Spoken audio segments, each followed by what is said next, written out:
Hello, everyone. Thank you for joining us today for our open house for our Biostatistics department. I am Eric Brad. I am the Assistant Director of Recruitment Admissions for UNMC's College of Public Health. We are also joined by Dr. Christopher Wickman, Associate Professor and Graduate Program Director of our Biostatistics department. For today's session, thought we um, we'll go through some information about the biostatistics department. Dr. Wickman will be going over some information regarding his department. And then I will be doing a review of the programs in that department, admissions, and then we'll have plenty of time to open it up for your questions towards the end. So what we will do now, I will stop sharing my screen and I will turn it over to Dr. Wickman. All right, Eric, thank you very much. I appreciate it. Hello, everybody. My name, as Eric said, is Chris Wickman. Please call me Chris. I'm going to give you a quick overview of the department, and let me figure out how to share. I think that showed up for everybody. Okay, so the department currently has 56 active students, 17 are in the Master of Science program, 25 Master of Public Health, 11 PhD, and 3 in the certificate. We graduated 3 in the certificate recently, and we just had 6 of our PhD students move on. 5 defended, and 1 opted to take a Master of Science and enter the workforce right away. So that's usually about the same number that we have every single year. The Master of Science hovers around 17, and Master of Public Health hovers around 25, and our certificate's usually 3 to 6 students at any given moment. And then we typically have 11 to 15 PhD students at any given time. All right, there we go. So a quick outline, I'll go over, because I know we had people from all different, interested in all different programs. Again, we have the certificate, we have a Master's of Public Health with concentration in biostatistics, we have our MS, and we also have our PhD. So our graduate certificate, I guess technically it started this year, is the traditional study design, which is 2 applied stats classes, Biostat 1 and Biostat 2, a programming class that utilizes SAS, or you can choose to do an R Python course. And then we also have the study design linked into that particular certificate. And that is what we call our study design track. Our second track is more on the data science side, where it's still the same 2 applied modeling classes, Biostat 1 and Biostat 2. You're required at this point to do R programming, the R and Python course, and then it follows on with a machine learning course that's based on a book by Tib Shirani, which was one of the founding fathers of the whole machine learning boom.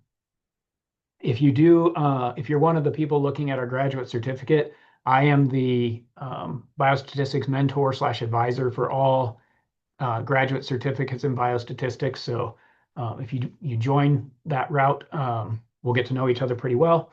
And you can always contact me for anything in that regard. And a lot of our students that come into the graduate certificate program are dipping their toe in the water for graduate education. Do they want to, come back to school or whatever? And the way we try to work this as much as possible is if you do well in the certificate, we can roll you right into the MPH if you choose to do that. And if you have the correct prerequisites, which are a little more involved, you might be able to roll directly into the master's.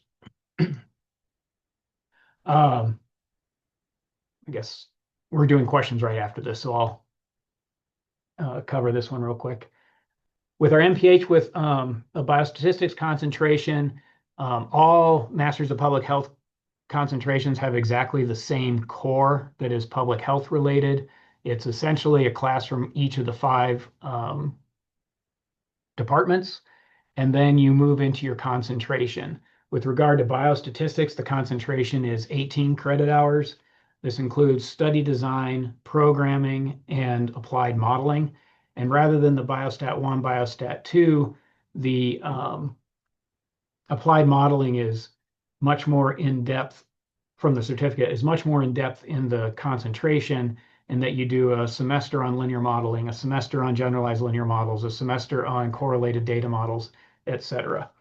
Then there are 3 credit hours of electives, and then we have the 6 credit hours that are project oriented that are required by the accrediting body for public health degrees. The first one is applied practice experience, which is specific to public health. And then there's your capstone, which is specific to the concentration that you choose. For biostats, there are 2 different types of capstones that you can do. You can do the traditional capstone, where you work with another entity to do a research project specific to your capstone, or an applied project specific to your concentration area. Or you can do what's known as the Biostatistics Capstone course, which is run by Dr. Lynette Smith in our department. And it is a course where we have 2 or 3 national level databases that a number of publications have been written against. And you select one of the publications that currently exists, and you attempt to replicate what they did just based on the article. And then you go through a series of what would you do differently if you were the person that was the original analyst and things like that. So it's a pretty good it's a pretty good experience, I think. And what's nice about it is, for students that don't have an idea of exactly what they want to do, or don't have the time to work with another entity and really collaborate, the capstone course gives you a nice way to still get the same benefit as far as technical skill. Our next program is the MS in Biostatistics. This has only been around for about 5 years. We have 2 options, thesis and non-thesis. Both are 36 credit, excuse me, both are 36 credit hour. Both have the exact same core, which is 24 credit hours of coursework, which is going to span master's level theory in biostatistics, and then a series of applied and computing courses that you have to work on. Then we have 3 other required hours, which is the foundations of public health, because we're a college of public health. All of our graduate degrees have that as a core component. Then you'll have 6 electives, and then 3 hours for thesis.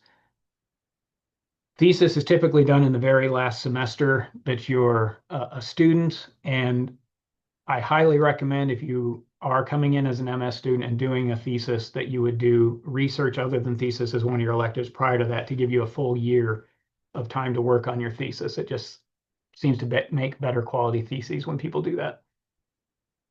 The next one is the non-thesis. Again, same core, same 3 other required hours, still 6 elective hours, because there's a new CEF requirement that beginning January 1, that all master's degrees issued from public health must have a culminating project in it. And so we have that as the alternative. It used to be a master's exam, and you had 9 credit hours of electives, but due to the change, we have taken 3 hours from the electives and moved them into the culminating project. Then the last program we have is the PhD in biostatistics. This one is 60 credit hours beyond a master's degree. There are 6 courses that are core to the PhD, 5 of which are theory-based, and 1 is applied/consultation-based. We have an additional 9 hours of other required. Again, the foundations of public health, if you haven't taken it from a previous degree, would be required. If you've taken it from a previous degree, we can waive it, but you have to replace the credit with another class. And then we also have a requirement for 6 hours of work outside of your discipline area, so outside of biostatistics, but needs to be tangential to biostatistics. So examples there. We have a number of students that have come in and done DNA, RNA type courses. They've done some computational biology courses. We have others that have chosen their cognate area to be epidemiology, specifically more on the qualitative side of epi. Although that's not required, you can do other aspects. We've also had some that have gone into the informatics and data science world to grab cognate classes. Um, so that's kind of where that goes. And then there are 7 elective courses that you need to take. These must be from biostat, stats, informatics, data science. It could be pure math, applied math, that sort of thing, but it has to be quantitative in nature. And then lastly, there's 12 credit hours of dissertation. And dissertation is typically undertaken after all of your didactic courses have been completed. That's the end of my specific presentation. I'm going to stop so I can see everybody. With regard to the department, we have 14 faculty members. We range from assistant professor that has a couple of years in the job up to full professors that have been doing this for 20, 25 years. Me personally, I've been doing this for 13 years. And is there anything else that's exciting? I guess that's it. I'll stop there and see if there's any questions or which direction you want to go next, Eric. I can go through the admissions stuff. There is one question in the chat in regard to funding for the MS and Biostatistics program. Excellent question. I'm sorry I did not have that in my presentation. So we do not typically offer funding in the MS program. That's with a caveat. We have once in the past, we had identified a student that was wanting to do the MS, and their undergraduate skill set in this case, or it could be professional experience as well, could work for this, but their undergraduate degree was in computer science. And we had a researcher on campus that needed somebody with a computer science background, and they were going to hire a full-time position. And we approached that researcher about our MS student, and we set up a special assistantship for that student to then come in and work for that researcher. And so it's not impossible, but it is not a standard for our MS students. For our full-time PhD students, anybody offered full-time PhD admission is offered an assistantship. We do not, we have some PhD students that have applied as part-time that are paying their own way, but if you're a full-time PhD student in our program, it's funded. But that's the only specific one that we have a funding with.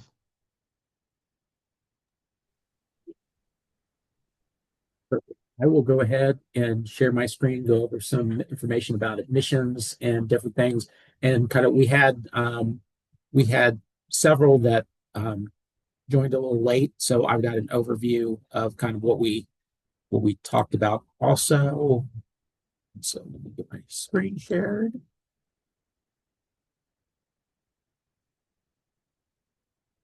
Okay, a lot of this about the program is going to be a recap that we've gone over before. Some that may have joined late.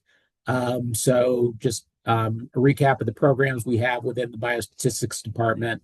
The PhD biostatistics concentration for the Master of Public Health in MS and Biostatistics, as well as certificate in applied biostat. So just highlights about the PhD program that we already kind of went over. Average completion time for PhDs right around 4 to 5 years, and as Chris just mentioned, offered admissions to the PhD program comes with an assistantship offer that funds the program. The Master of Public Health, the MPH program can be done either 100% on campus or 100% online.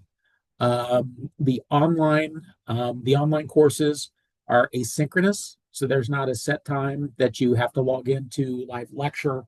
Anything like that is pre-recorded, so you can view those at your convenience. So you have the opportunity to do it either on campus or online. Listed out current prerequisites uh, for the MPH program. So be or better in college level statistics and algebra. Calculus course is recommended, but not required for the MPH. Funding for the MPH, scholarship availability, any student worker positions that are posted, you can apply for once admitted into the program. If you qualify for federal financial aid, the program is federal financial aid eligible. The way scholarships work is once admitted into the program, about a week later, you will have access to our scholarship application. We have one scholarship application that you'll complete that allows us to review you for all open opportunities within the college. So it's not like you have to find different individual scholarships and apply to each one. It's kind of one-stop shop. One scholarship application goes to our review committee, and they'll put you in line for everything you might possibly qualify for. Scholarships and student worker positions are not guaranteed. They're awarded on a competitive basis. Kind of give you an idea on scholarships from last year with all of our programs.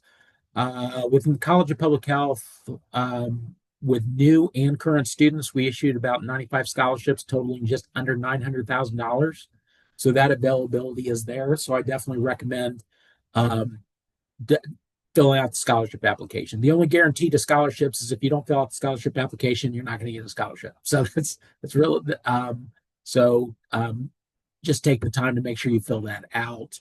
Um, and then MS and biostatistics also can be done either on campus or 100% online. Prerequisites, a little more detailed for the MS and biostatistics. So calculus, multivariable calculus, linear algebra, and statistics with B or higher. And then mentioned the thesis, non-thesis option. And works the same way as the MPH program. You'll have the opportunity to apply for scholarships, federal financial aid eligible. And any posted student worker positions you can apply for to see if you can get a student worker position. And then the certificate. And then the certificate in applied biostatistics, all of those courses are directly transferable to the MPH. I believe they are also transferable to the MS in biostatistics. Is that correct? Okay. Just wanted to verify that to make sure. So the four courses in that program can be brought into either master program. Then we look at admission requirements for the program. All of our applications go through SOFIS. So official transcripts from all prior schools are required. Any non-US or English Canadian transcript needs to go through a World Education Services third-party evaluation, so a WES evaluation.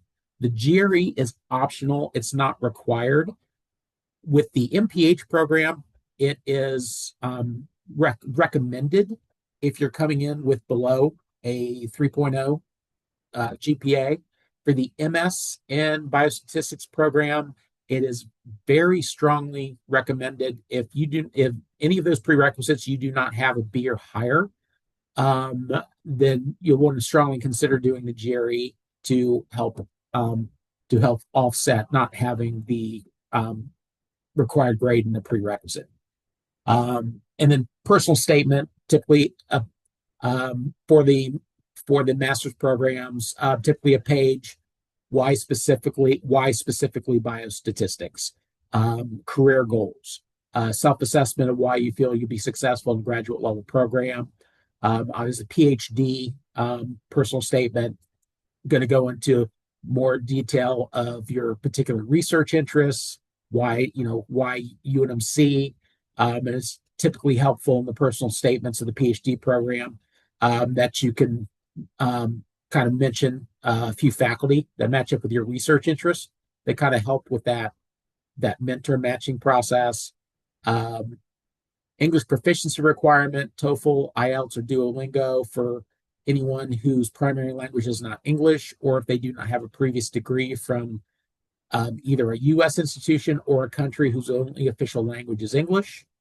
And then 3 letters of recommendation from professional or academic sources um, for all the programs except the certificate, which just requires 2.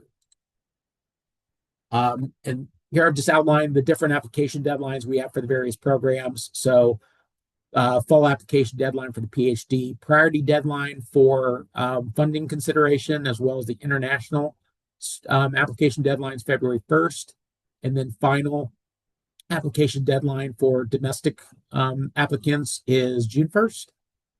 MPH, we do have spring admission for the MPH program for the online program only, which that deadline is October 1st every year. And then MPH for fall priority deadline for scholarship consideration, February 15th. Final international student deadline, April 1st, and final domestic and online deadline, June 1st. MS and Biostatistics, international deadline, February 1, domestic and online, June 1, and then the certificates, spring deadline, November 1st, and for fall, July 1st. And then this is contact information for my office. With admissions, we're part of the Office of Educational Services. That email and that phone number comes directly to me, and that's our website, so you can explore. We set up one-on-one meetings with students all the time. If you're wanting kind of one-on-one meeting to talk in detail about programs or admissions or anything, just reach out. And then I will stop sharing my screen and we will open it up for questions. And I know we have some in the chat here. Yeah, there's a bunch. So, so the average completion time. Oh wait, there's one up above that. Let's see. So as a registered attendee, may I get a fee waiver opportunity? So we don't offer fee waivers in general. Sophus is a third-party system, and they have their own structure, but you can always reach out to me and we can. So typically the only time we waive is if somebody has, or I shouldn't say waive, I actually have to pay for a coupon. And the only time I typically do that is if a student has come in through the certificate program, because you still have to pay the fee for Sophus to do that, and they want to transfer to the MPH or the MS program. I typically buy out of my funding a coupon. I think that's what you call it, Eric. Yeah, yeah. A coupon for you, and then you work with with Eric to get the Sophus application transferred over to the MS or the MPH so that we can get that process going. But that's the only time our department does a quote unquote fee waiver. Yeah, and in admissions, unfortunately, we do not have any coupon codes.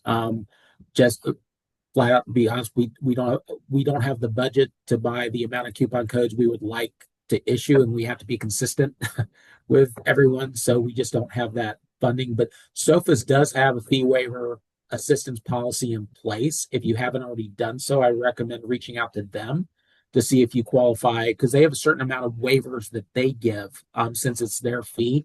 But I know they typically run out fairly quickly. If you have not reached out to them already, I would do that as soon as possible, because normally they run out by the beginning of July, or I'm sorry, beginning of January. Okay.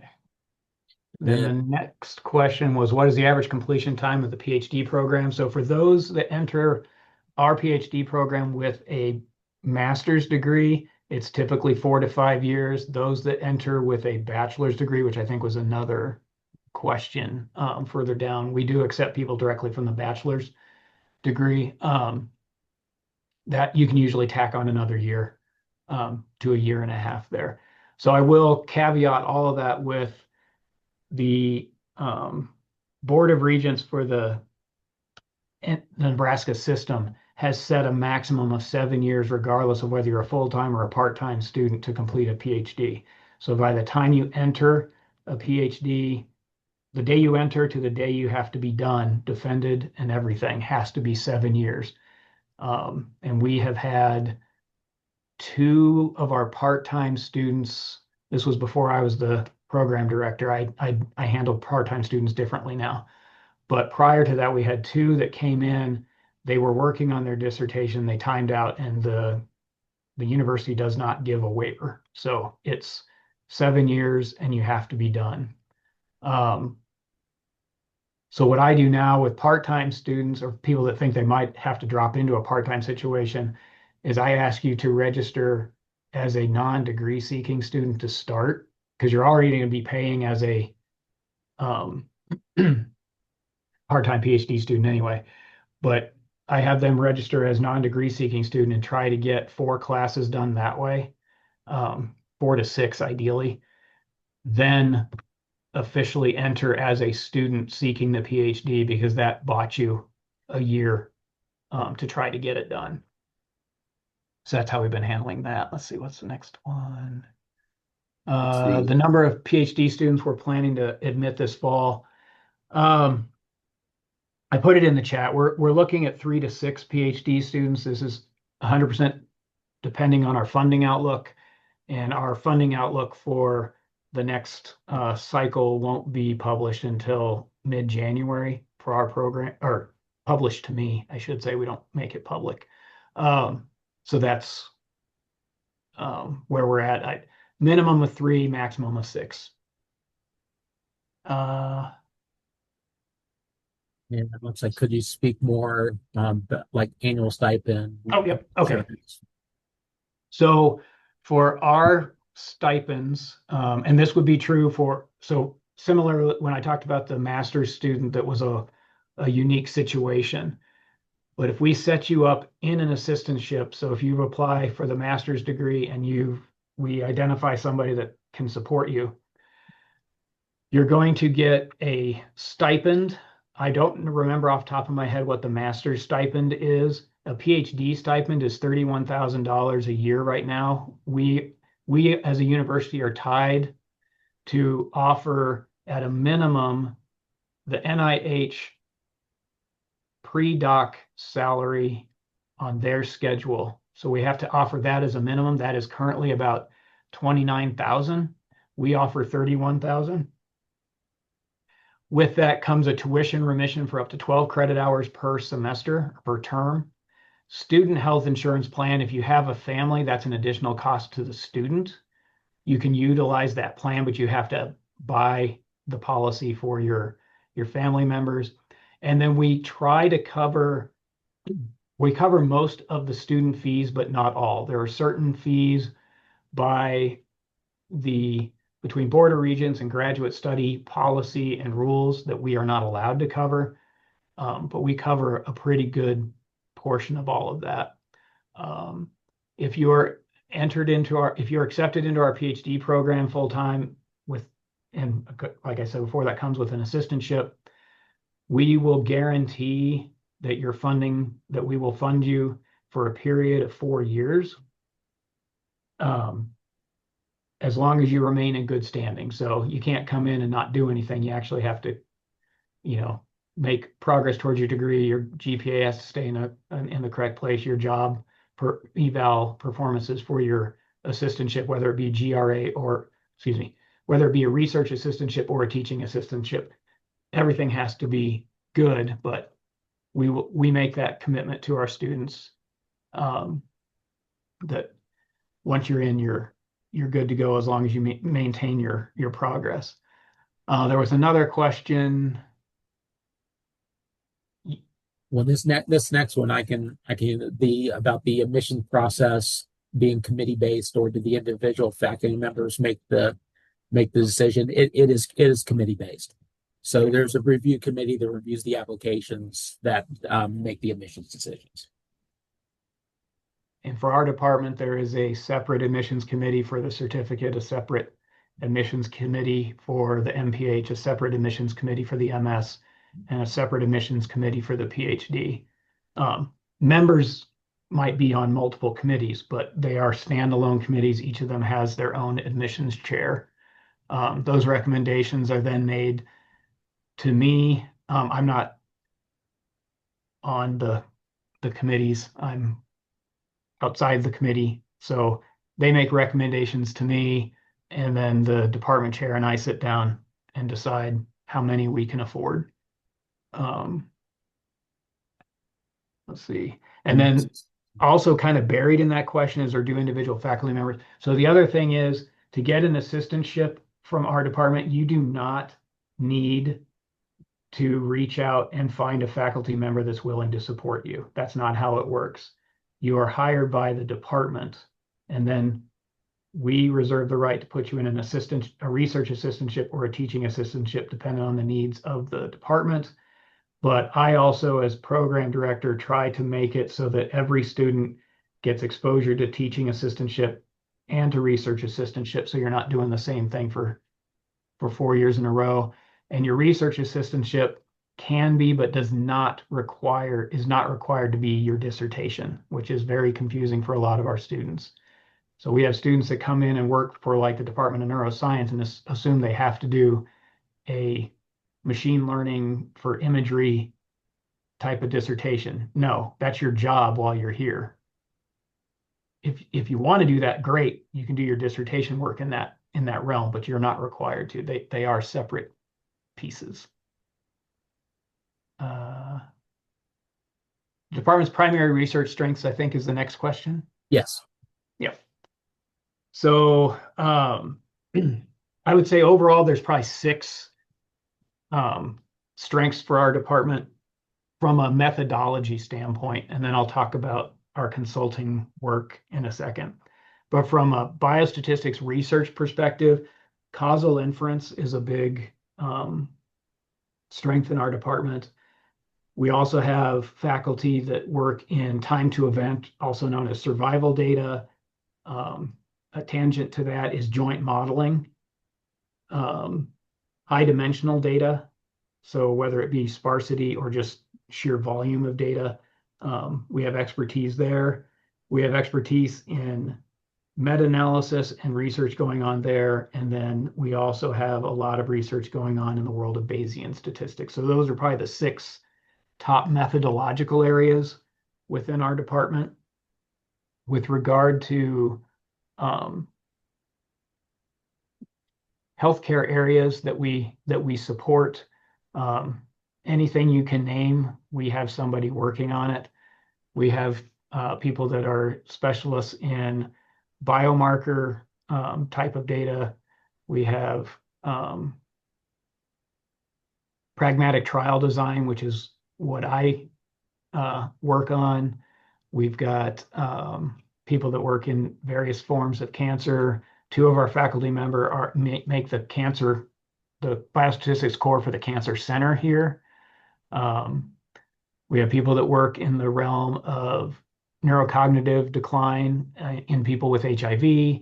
We've got people that work in the disease propagation area. I mean, pretty much anything you can name, we work on it. Let's see what else. The next one, I believe you addressed applying for a PhD without a master's degree. Yeah, I will caveat that one. We have had in our entire time of our PhD program, we've had one student successfully come in with a bachelor's degree. And by successfully mean be offered admission. We typically get 70 to 75 applications per year. Again, 3 to 6 is how many we're going to take. And you're going to be up against a lot of people that already have a master's degree. So it's really hard. And in that particular instance, that student was known on the campus from their undergraduate work. So it was, I hate to say this, but they had a leg up because they were a known quantity as far as their skill set. So if you submit your application early, you won't hear back any earlier than anybody else. The way our process well, let me back up. if you're certificate or MPH, we do rolling admission meetings. So as they come in, the committee meets, makes a decision. I enter the decision that's made, and then Mr. Brabble do whatever he does that sends out the message. So typically, our turnaround time is 2 weeks to get those out. So you probably hear within 3 weeks of application or of knowing that SOFIS had your application was complete and accepted. If you're an MS or a PhD student or applicant, we meet. We meet in the first week of February to look at all the applications, and then we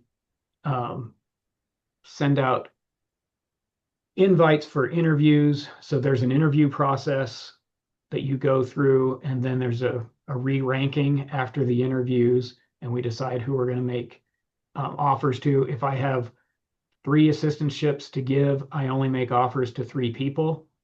And then I wait. If somebody comes back and says, declines our offer, then I go to the next person on the ranked list and they get the offer. So I never have more offers out than we can afford to bring in. With regard to the MS students, it's similar to the MPH. I enter in the MS committee's decision. That goes to Mr. Brab, and he has to transfer all that stuff over to graduate studies, and a letter comes out from graduate studies that lets you know the decision. So I'm not 100% sure on how long that timeline takes. Do you have any idea, Eric? Um, that one, typically once I have everything entered, the letters go out from either grad studies or the department who sends the letters. Usually once I'm notified, I mean within 48 hours, offer letters go out once you've notified me of the decision. One thing that I will mention for as far as the rolling admissions for like certificate and MPH, if anybody has applied for fall reviews, I start forwarding the fall reviews to the department starting in January. We get through spring admissions first to not kind of delay anything that's being admitted for spring.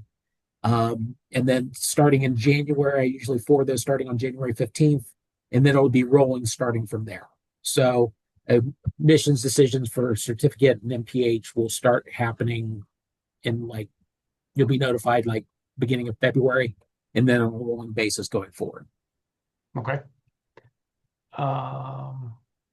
Maximum number of credits that you can transfer from a previously earned degree is 6. That's capped by the Board of Regents policy for the entire NU system. So that's the most we can take is 6 credit hours. The next question was, do PhD applicants fill out an additional form to be considered for funding? No, your application in SOFIS is also your application for funding. So if you're an MS student that would like funding opportunities to be explored, please put that in your personal statement. And that way the admissions committee can be on the lookout to see if there are any opportunities available. The next one I can field as far as the English proficiency requirement, if English was the medium of instruction from the undergraduate institution. Um, to waive the English proficiency requirement, it doesn't go by the medium of instruction of the school. It goes by the country the school's in. If that country's only official language is English, then we can waive it. So like UK, I know like we can waive for Ghana, Nigeria. So it all depends on what that country's listed official language is. If it's not just English, then we cannot waive the English proficiency requirement. If you have questions regarding where you got your degree and if we can waive it, just reach out to me, and then I can tell you if it can be waived. The next question, what was the average combined GPA of the PhD and biostatistics students who got funded admission last year? So I need to be clear on how our admissions committee does this. The university requires that your combined GPA be at least a 3.0. the PhD admissions committee only looks at your GPA based on your STEM courses. We don't necessarily look at the combined one we have to look at just to make entry in for our graduate school. But with regard to the what we look at from the admissions committee standpoint, they look at the combined GPA of the STEM courses. And typically, let's see, last year the combined was like a 395. The lowest I've ever seen in a PhD class has been a 3.8. And Eric, do you know what SEVIS is? I'm sorry. Do you know for the next one, do you accept SEVIS? I'm not Oh, sure what that means. the evaluation. Yeah. So basically, as far as the WES evaluation, it's going to be a little complicated. It depends. If you're applying for MS or PhD program, those admission requirements go by our Office of Graduate Studies. They will accept evaluations from any NACIS accredited evaluator. So I'm not sure if Spantran is one of those. I can find out. But for the MS and PhD programs, there is other evaluations we can accept other than WES. They just have to be a NACIS accredited evaluator for the certificate and MPH program. Those are our professional programs handled within the College of Public Health.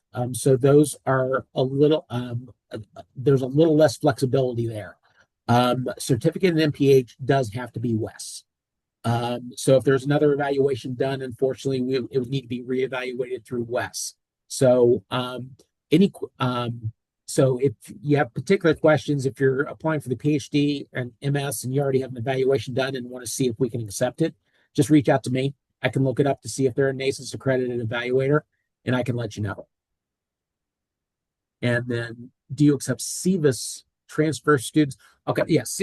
So basically, transfer. I'm assuming with the SEVIS system, the question is F1 sponsorship transfer students. So yes, all of our programs are. I won't say all of our programs. The master's and PhD programs are F1 sponsorship eligible. Their certificate is not. There's not enough classes in that certificate to meet the standards for F1 visa sponsorship.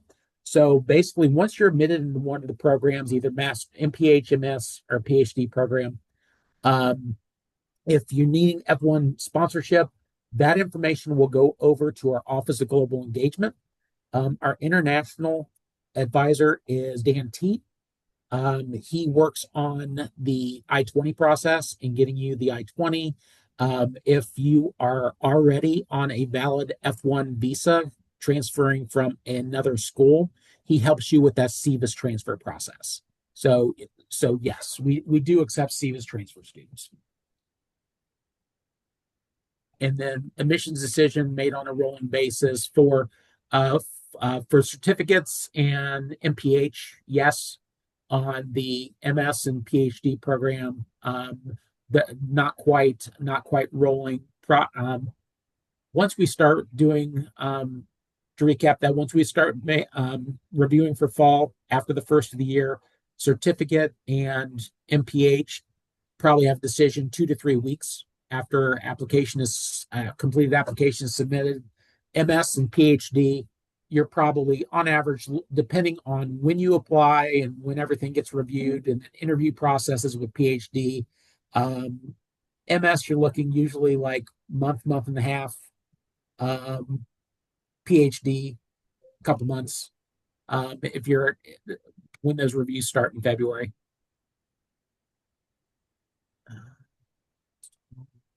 See, the cost of living.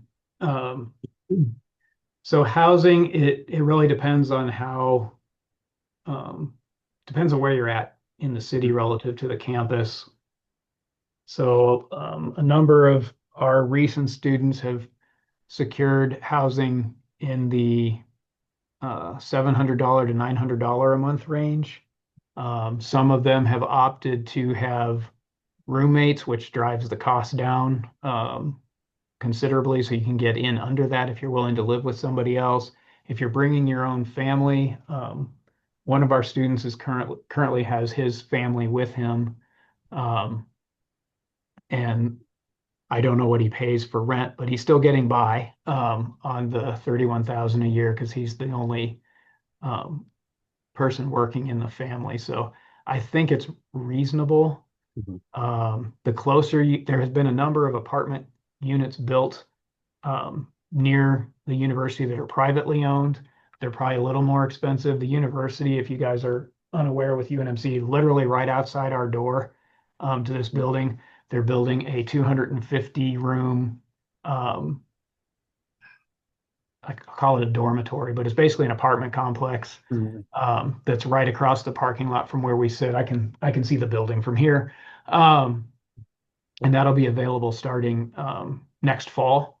So and they have varying sizes. I think it goes from studios up to 2 bedroom. Yeah, I think The studios from two bedroom, and they actually um, the la the last build they increased it from because originally it was going to be 250. It's little over 300 okay, rooms now. Yeah, right. We don't have the pricing on it yet. We're waiting to get that soon. I believe we're supposed to have pricing for the new building in January, okay. I believe. But yeah, it's almost done. And I mean, it's going to be nice. There's going to be common area on the first floor, different like grab and go shops and different things. So um, we're going to have much more housing than what we Yes. did last year. Uh, so international students that are receiving their master's degree in the US, yes, the university will waive your Yes. English test. And yes, a master's degree from Puerto Rico, since that would be part of the one of the six accreditation authorities in the United States, you would be exempt from having the English test. Yes. Um, are there any other? Does anybody else have any other questions? Or oh, here we go.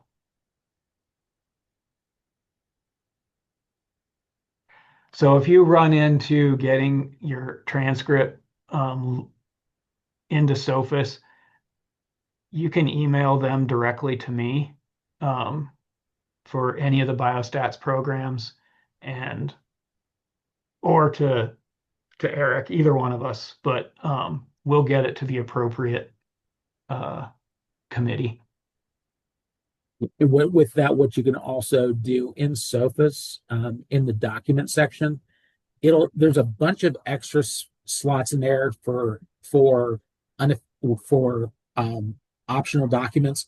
It'll be listed as standardized tests. But what you can do is you can take your unofficial transcript and load it onto your Sophos application also. That way we can automatically see it. So that way we have it, knowing that your official is going to be coming. So you can either send it directly to us, or you can also just load it on your Sophos application.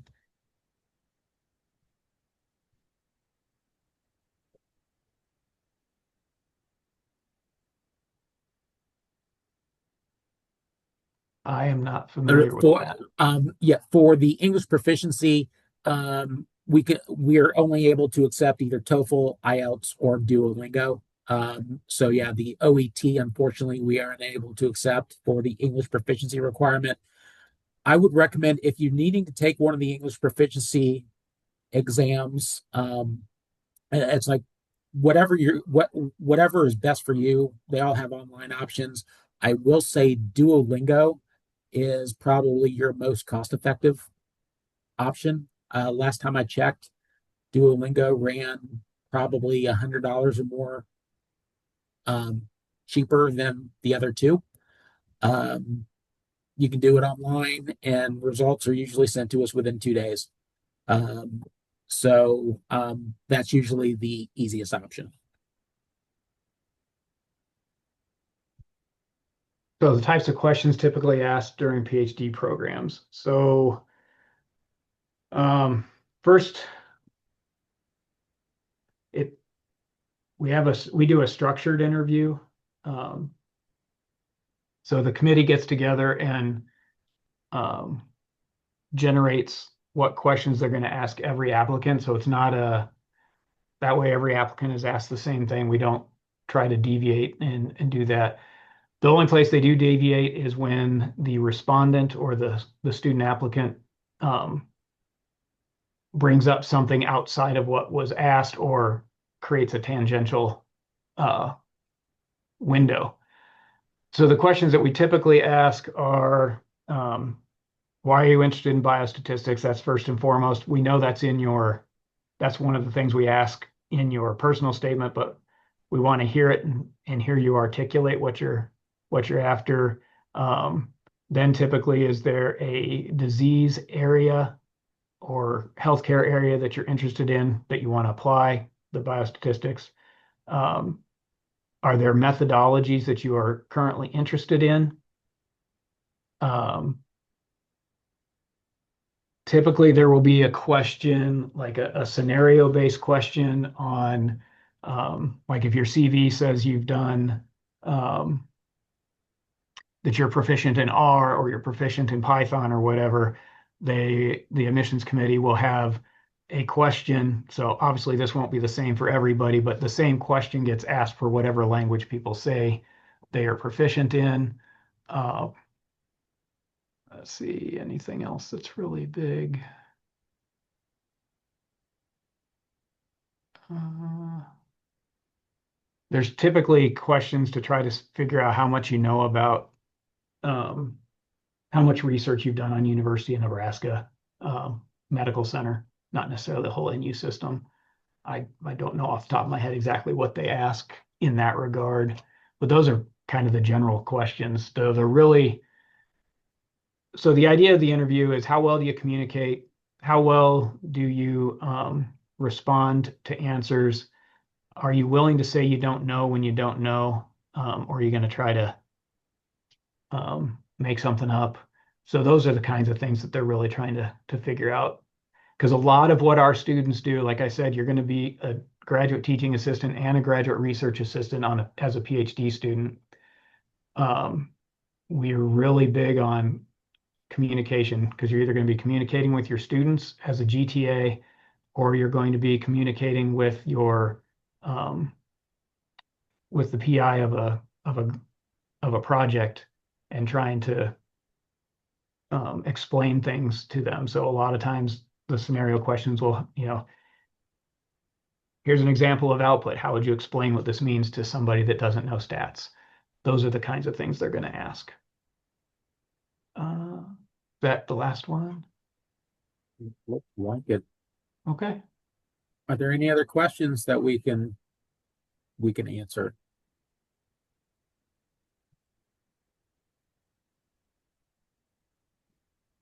All right. Well, thank you all for attending. It was some great questions. I will have to update my uh, presentation to hit some of these. Well, yeah, we appreciate you guys taking the time and joining us today. This session was recorded, so I will be forwarding out recordings tomorrow once everything updates. So you have that, and also so folks, because I know some folks registered and couldn't attend, so they'll get the recording also. Um, don't hesitate to reach out to either of us with any questions. So other than that, once again, thank you for your time. And we'll let you guys enjoy the rest of your day. Thanks.